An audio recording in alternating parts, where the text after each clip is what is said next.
Day. Hooray! International Women's Day. Hooray! Absolutely. The most important thing, though, is, however, Debbie, are you still running, darling? Pardon? Running. That word, Running. remember you said you were running? That'll be a no then. Okay, thank We're you. still Moving on. catching up with her, darling. Well, I could actually get out of bed on Saturday morning, which was something. And the legs aren't working. And we've There had you walks. go.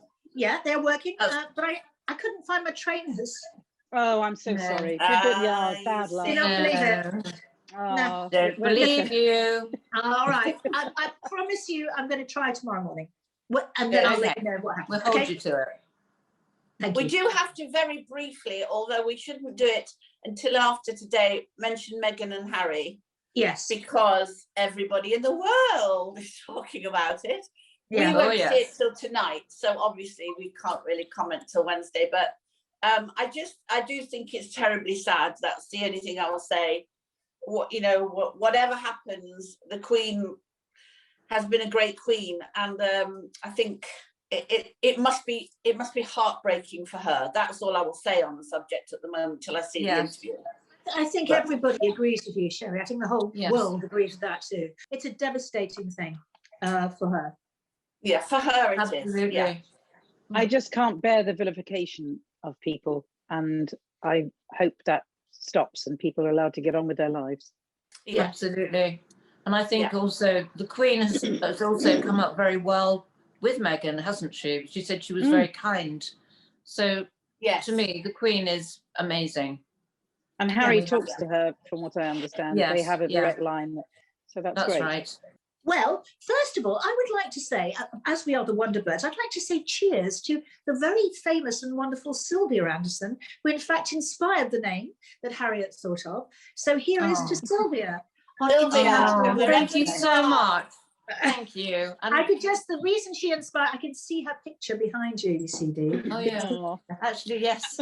I thought I'd just put her there, and Yeah, thank you for bliss. mentioning her. But it's a lovely picture actually that I Well- found recently with the puppet, and she was an inspiration because in fact, she did so many things, groundbreaking things, and she's now got a lovely statue at Pinewood saying "Pioneer of Women in Television." Oh, wow. how Isn't that brilliant. fabulous? I'd Yeah. also like to raise a glass to all our mothers who brought us into this Absolutely. world.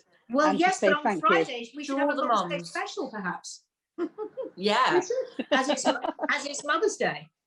We should. Oh, But yes, anyway, of course. absolutely. That's Friday. That's why I haven't really mentioned mothers, because all of our inspiration, because we have all had inspirational mothers. I mean, Yes. Sherry, your mother was very inspirational to you in so many different ways, and all of us, we've been very lucky. That's why we're such strong women, I think, because of our mummies. Exactly.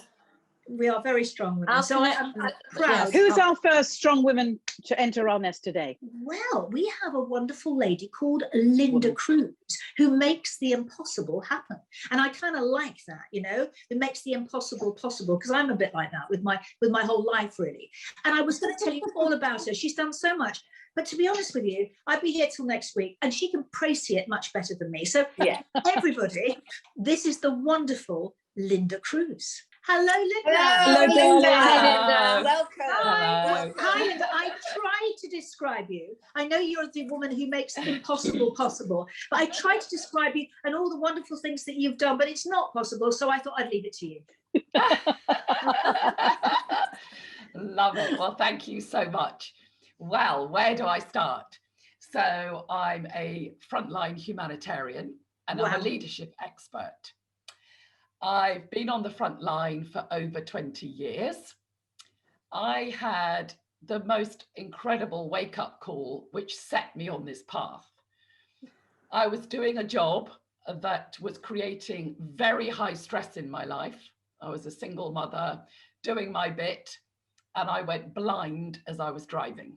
Oh my God, how terrifying. It was horrifying. And I remember distinctly sitting in my car on the hard shoulder of the motorway, thinking I would never see my children again, never work again. And that cry of the soul, it was, if my sight comes back, I promise I will find what I was born to do. Oh. And that was the moment that I did this massive wake up prayer to the world, because I knew that I'd gone right off my path. I knew I'd become unhappy and miserable, but I took the job for money to take care of my children. But it was that pivotal moment. And fast forward now 21 years, and I've been on the front line. I have worked in Asia, South America, Africa, snowy Himalayas, the Sahara Desert, the Amazon jungle. Wow. Amazing. And Linda, possibly the most, for me, the most impressive thing that you've done, which I'm sure with all of the Wonderbirds is true, is the fact you travel the world with one suitcase. That is so true. And it's very funny because as I realized and discovered this was what my absolute bliss is and my passion to help people at the worst time in their lives, I thought, I don't need possessions. I literally need a suitcase. And so I said to my father, I don't need the house, I don't need the car, I don't need anything. Because my dad would say, I'm cutting the grass. And I'm like, I'm not coming back.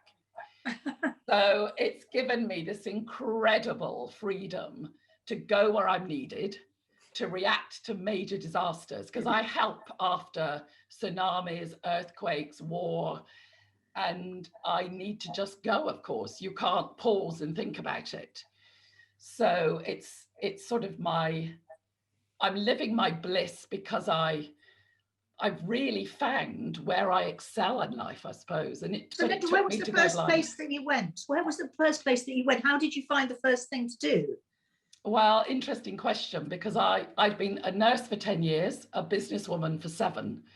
And before I started my aid career, and I think a key thing I had to do was to work out if I had the strength to do it.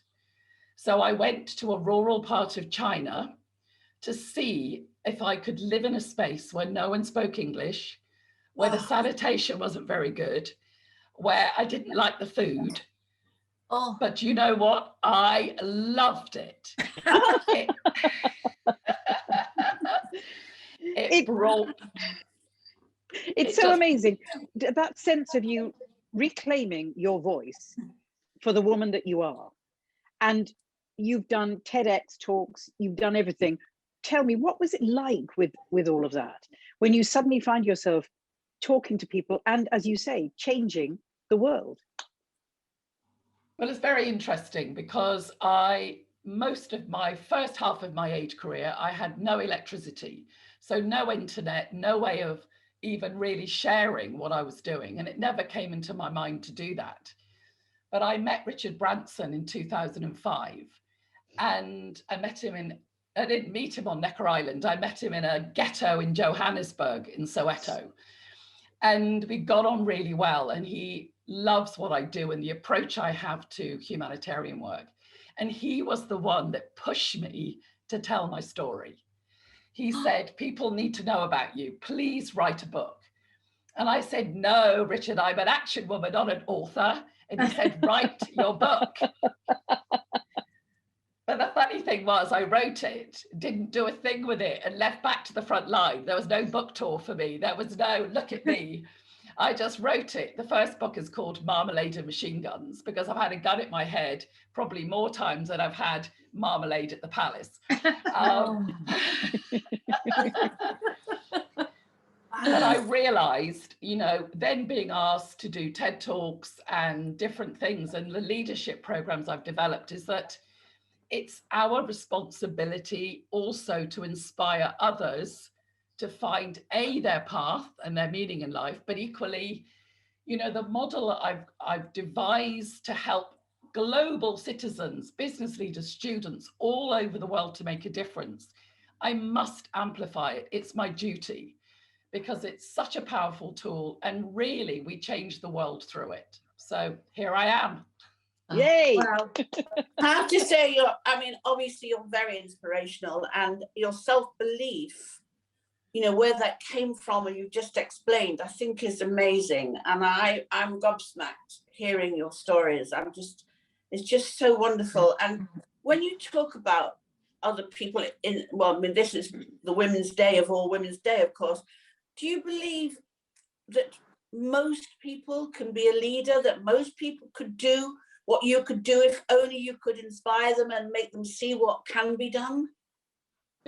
I really do. And I think the key thing is actually self-reflection, not trying to fit into someone else's box. You have to find whatever it is that you do best. So, and what I feel sometimes, even with our education system, we get sort of encouraged to go in one direction or another. But actually, the most important thing is to do your own self-reflection. And I remember how I first started with mine, and how I teach people now actually is remember who your heroes are. That gives you massive clues as to who you are. What are their values? What do they do? How have they lived their lives? And actually, because finding out what we were born to do is not the easiest thing, right? They say the two most important days are the day you were born, the day you find out what you were born to do. It's not that easy. You have to be a detective. You know, what are you doing when the hours and the days fly by? I love what I do so much. When people say you're taking a holiday or a day off, it's like, why would I? I'm living my bliss. Yes, I get that. Your book, Leading on the Front Line. So if people read that, would that give them clues as to what they should be looking for? And would it inspire them to do exactly what you've just said? The book really is more about each and every one of us finding our own leadership. Yes. So the way I explain how I found my leadership is through my frontline experiences.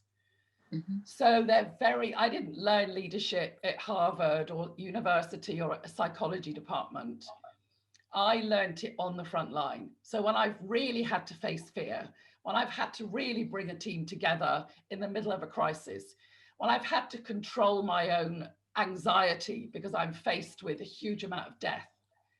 So I tell the stories and then I relate it, I parallel it back to people living in a normal first world country and show how those lessons are applied to your own life. Right. Wow. Absolutely. Oh, that's amazing. Amazing. Linda, sorry to interrupt, but you're in Dubai, aren't you, at the moment? I am, and I was never meant to be here for long, but it's an amazing place to transit through.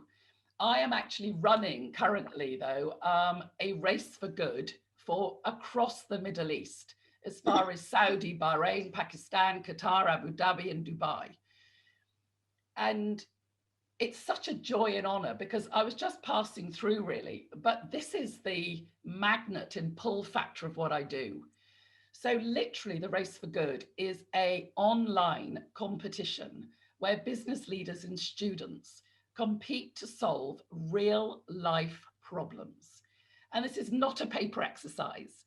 All of the winning solutions are implemented within 2 days. Wow. So we have Linda. brilliant students and brilliant business leaders from around the world in the next 3 weeks, uplifting a remote Himalayan village that came down in the earthquake in 2015. I know that after 3 weeks, this village will be revitalized. The model we use is a hand up, not a hand out. Prince Charles was my very first mentor in a refugee camp in Delhi.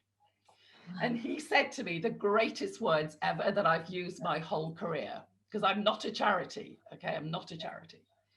He said that when you meet the private sector, they'll want to give you money because your work is so profound. He said, do not pick that money up, leave the check on the table. To which I said, why would I do that? And he said, the jewel is the individual. Their business skills, their entrepreneur skills, their empathy, their compassion, their innovation. Never pick up the money. Always the money is needed, but only pick it up if they engage with their greatest gift, their time and their talent. And that's been my model my whole career. That is Wow. an incredible model. Very Oh, Linda, interesting, that. that is Love that. incredible, and how inspirational you are. And on International Women's Day, I have to ask you a question, because I've worked a lot with women in the workplace, and I've written a lot for, about the glass ceiling and how, mid-career women give up because they've got kids and they're not supported in the boardroom. And I wanted to know, how do you deal with that because it still exists, that sort of prejudice, doesn't it? And although it's getting better, it's really not getting better quickly enough. What do you feel about that, and how do you deal with that? Well, what I would suggest is that never see the glass ceiling, because actually there's always an alternative route. Just think of yourself flowing like water. You hit a stone or you hit the glass ceiling, there is another way around it. And it may not be in that place of work. It may be another place of work. But I must admit, my approach, whenever I feel an obstacle, I find another way. Yeah. Yeah. I never think I'm being stopped, ever. Yeah. As in fact, you're right, because now with lockdown, people have had to find another way. And there are so many sort of inspirational stories now of people coming up, with new ideas. They've found their creativity, whereas they didn't have time before. And so what you've just said actually is just beginning to happen. So that's the positive thing that's come out of lockdown, isn't it, really? I really think it is. And I think it's allowed us to all self-reflect a bit more and find a way. Yes. Because I'm very lucky, because I have lived for 20 years with the most resilient people on earth. People who have no social security or financial security. No one is ever going to come and help them. And this is again how I learn my lessons from communities like this. And the way, for example, they don't have TV or internet or even phones, but their happiness level, they may have no money, is way higher than ours. Absolutely.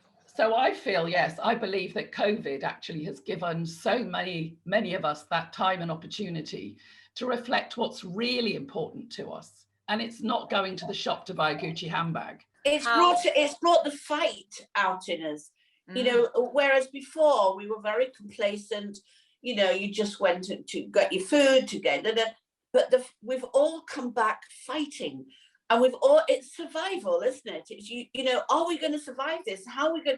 None of us are working, in that sense. And so it's really put the tiger back in, hasn't it? And gone, come on, get off your backsides and get out there and do something with your bloody life.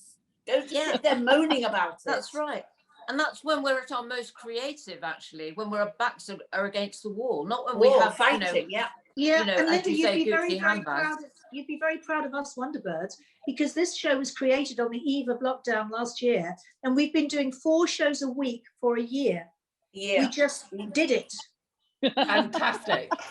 Because this is what I love, is that people are just so determined to walk forward. And that's why I feel like, for example, with the Race for Good, it's totally online. And because of COVID, perfect. And I have students who are locked in their homes, so not going to school, of course, all the way around the world, and business leaders, and they are leaving a legacy and changing lives every single day through the system. COVID has never stopped us for a day. All my teams are local in their community.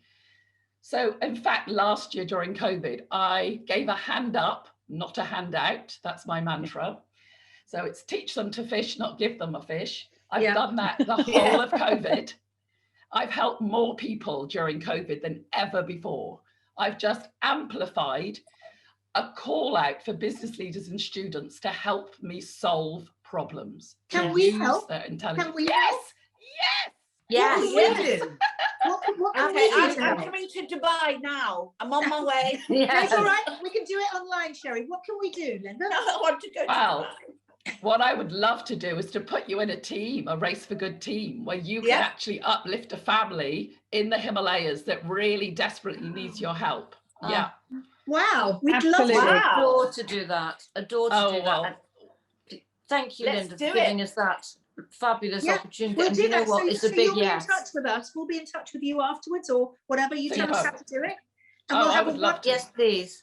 And then we'll have a Wonderbirds team, a Wonderbirds handout. Yes. Can I just say, Linda, That is so incredible. And I have learnt more from you in this last 20 minutes than I have in many courses that I've been on for, I just think you're incredible. And I'm just would be so proud to be part of this. Thank you. Very exciting. I can't wait to get going. No, me too. Fantastic. The honour is and then we'll be mine. able to keep our viewers updated on what we're doing, won't we, on our race blog? Yeah. You definitely Absolutely. will. Absolutely. Thank you so much. Thank you Thank so you, much. Linda. Lovely to meet you all. See you Bye-bye. very soon. Thank you. Thank you. Bye-bye. Bye. Bye. Oh my goodness. Amazing. I'm Amazing. Great. Oh God, Amazing. I'm so are going moved to by help that. with the Himalayan village. How about that? Yes. Oh, I think that's such an honour and a privilege. Yeah.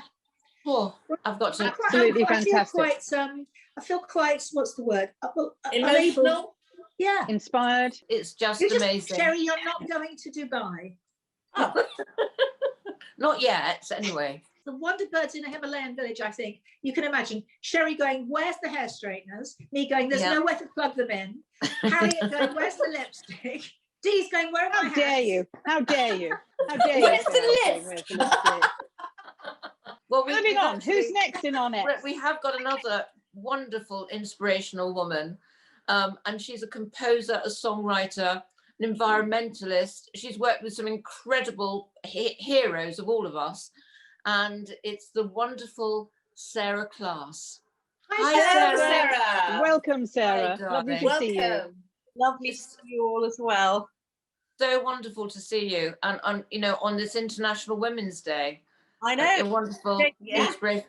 Yes, fantastic. You've been doing some great work, Sarah, but do you know what? I wanted to take you right back to the beginning, when you were actually voted the most, inspirational new thing to actually emerge on the music scene.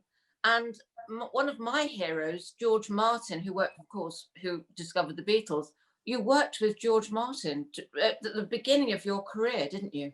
Yes, I did. I was really lucky. I think that was, we were talking about, attracting things into your life. That was a wish that I made one day. I actually remember saying, I wish I could work with Sir George Martin. And strangely enough, it just not long after that, probably about 3 weeks after that, I had a phone call from the agent I just started with, and he said, Sir George is looking for people that can help him with his projects, because he was supposed to be, and he carried on for a hell of a long time after that, but he was supposed to be winding down a little bit, and he wanted people to help, somebody to help with his arranging and producing, and so I went up to meet him.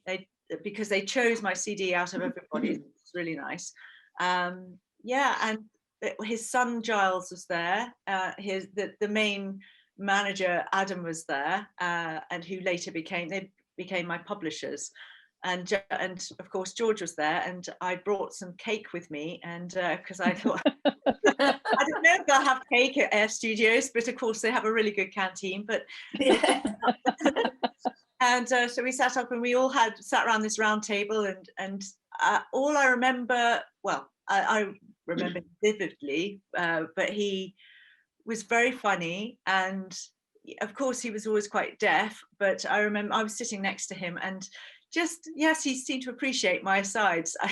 He was laughing and making his own jokes, so it was really great. Yeah. Oh, how fabulous. And you were actually brought up on a nature reserve, weren't you? Yes, it's still there on the Isle of Wight, and my father still runs it. I say runs it, it's wild and beautiful. And it's got lots of amazing red squirrels and foxes and wildlife. Oh, wow. I wanted, leading on from that, your latest release, Natural High, and all the footage that goes with it, to me spoke so profoundly, because since lockdown, we have literally that sense of nature. And to tell me what all, the visuals of that are just beautiful. But we have a chance to look at things now, to see things. And it seems so pertinent and so brilliant that you've written that at this point. It is. And I felt it was timely, and it's so me talking about nature, because I've seemed to have done a lot of natural history shows, and but it's my main love, and it's the thing that sustains me. It's everything. It sustains us all. And I think you're right. Through lockdown, the first lockdown, all through this last year and into this year, we had that sense that everything was springing into life more than it ever had been before. And, you know, animals were out on the streets where they weren't. Humans. How did you start composing for Attenborough, though? That's so extraordinary. Oh, well, yes, that became, well, I think that was when I first moved to Bristol. I always wanted to write to natural history shows, because, you know, when you're very young and naive, you think, oh, I'll do that, I can do that. And, you don't realize it takes a lot of writing to people and trying to prove yourself. So I sent just a very simple demo to somebody up in the natural history unit, and at the same time, I'd just come out of college and I was looking for a job. So the guy who interviewed me, he said, oh, well, perhaps you should see if you can get in here first. And he played me some other music. I went for a little chat with him. He played me some other music from some male composer, because I didn't have female composers at all in those days. Oh, there was somebody, I think, at the workshop at the BBC that was female. And I remember feeling it was very male dominated. As it's an International Women's Day, let's say that the music industry is very male dominated. And for example, you know, also being taken seriously as a woman and being young was really zero, and it was very hard to get people to take notice. And then finally, I got a job there, filling in for somebody. And then I worked in the natural history unit for a very short time, and then Radio 4. And I found that everybody, well, you know, I think you all know, because you guys have probably all worked with the BBC at some point, that nobody wants to pay for anything. Yeah, I was happy because I just do some music. And then one day the same producer who hired me to fill in for this job just said to me, well, we've only got £400. We've got this natural history show. Would you do it? Would you be interested? £400, that's a fortune. Give me the money. No, I was just, you know, so excited. I would have done it for £5 or £2.50. Never say that out loud, darling. Don't say that. No, I don't want to cheapen myself, but at the time, to all you composers out there, don't be cheap. Yeah, no value. So yes, and that's how it started, and then it snowballed, because as soon as I'd done this first one, which was about whales and dolphins, and I had to prove myself with my Cubase and one keyboard, and to this producer that came in, and she loved what I'd done. So that was history, because then I finally plucked up the courage to leave the BBC, which by that time had gone into about a couple of years of you know, working as a production assistant and researcher, and I just I thought it was the right time to go. My parents didn't want me to leave a staff job, but there you go. Of course. They never do. Talking about lockdown, somebody was saying there the other day that this is the biggest slowdown in human activity since the Second World War. Oh. So our world has slowed down in this last year. And I think that is inspiring in itself, because I remember on the first lockdown thinking, wow, the trees look really lush, or is that me? Yeah. And where I lived, there were like 20 daffodils, and there's suddenly hundreds of them. And it's as if the world came up and out, and, you know, and nature took over completely, like pollution, although it's coming back now. I know, you know, softened all over the world, and people could see mountains that they'd never seen, and you could see.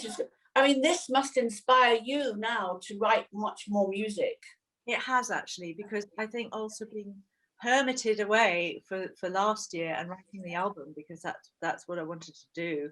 And then I'm lucky now, because I'm living in still in the city, but surrounded by trees, and everything, as you say, completely bloomed, didn't it? And yeah, singing so loudly, and usually you can hear the traffic, could hear the birds more than the traffic, and it was wonderful, because we all stopped to listen. And now I think nature's more, it's closer to us. We realize, I'm hoping we realize its value so much more, to the point where now we will start to galvanize to do things, because it was reaching boiling point, I felt. Yeah. I think that's why this is here. This is, you know, why it's here and why it's stayed so long. Yes. But, you know, I mean, sadly, of course, we'll go back and the traffic will come back and the pollution will come back. But hopefully we've learned something. And you're right. Somebody said to me the other day, when you wake up, are those bloody birds really loud? I went, Love them. they are actually. Yeah, they're loud. It's everybody's like, woo. Earplugs, that's what you need for the mornings, and then you can enjoy it when you've got your coffee. Yeah. I think it's always been like that. It's just that we haven't been aware of it. That's all, because we've been looking another way. We've been so focused this way, and now this lockdown has made us look around and see things that have always been there, but we've never noticed them. But anyway, what is coming next for you? Well, amazingly, now I think it's Sherry. Sherry, you've been on Carry On, haven't you? Yes, I did a Carry On, yeah. The most amazing things happened that they're going to do a new revamped Carry On films and productions. It's going to be rebranded. It's going to be very different, but it will be essentially a new Carry On. So hopefully, you never know, might see you in one of those. All of us. You never know. You never know. It's a must. We'd all love to be in the Carry On. So we've got Harriet as matron, haven't we? Yes. We've got we have You to see. Emmy is the tart. Who's the top? And Dia's got to be the man, of course, because Dia's always the man. In all Yes, of our she's films. always the man. The moustache that falls off. Sarah. Well, Sarah, thank you on International Women's Day coming on for being an international inspiring woman. Oh, And good luck with everything, and good luck with the carry-ons, and remember that we are available. And lovely to meet you, and thank you for joining us. bye. Bye. Thank you so much, everybody. Bye. Bye-bye. Thank you, Hi, Sarah. darling. Thank you. Bye, darling. Bye. What an inspirational afternoon. I know. Oh my And goodness. I've got to tell you, I've been crying, blubbing all the way through. And I keep wiping my eyes. I feel really embarrassed. I don't know what's wrong with me. Gee. But it's like, It is. I know what you're saying, though. It is. Yeah. It is very. Well, there's something that will dry your And tears. it's not what's wrong with you, darling. It's what's right with you, because Yeah. it's moving and inspiring. Yes, Exactly. it is. Let's So get Dee, into me here. Dry your tears and tell us who's coming in. It is the amazing, wonderful, gorgeous Sanjeev Bhaskar. Of Who is, course. yeah, we all know has him, he who he is. remembered? Has he remembered, or has he forgotten? Unforgettable, darling. Unforgettable. Bye. See you Wednesday. Bye.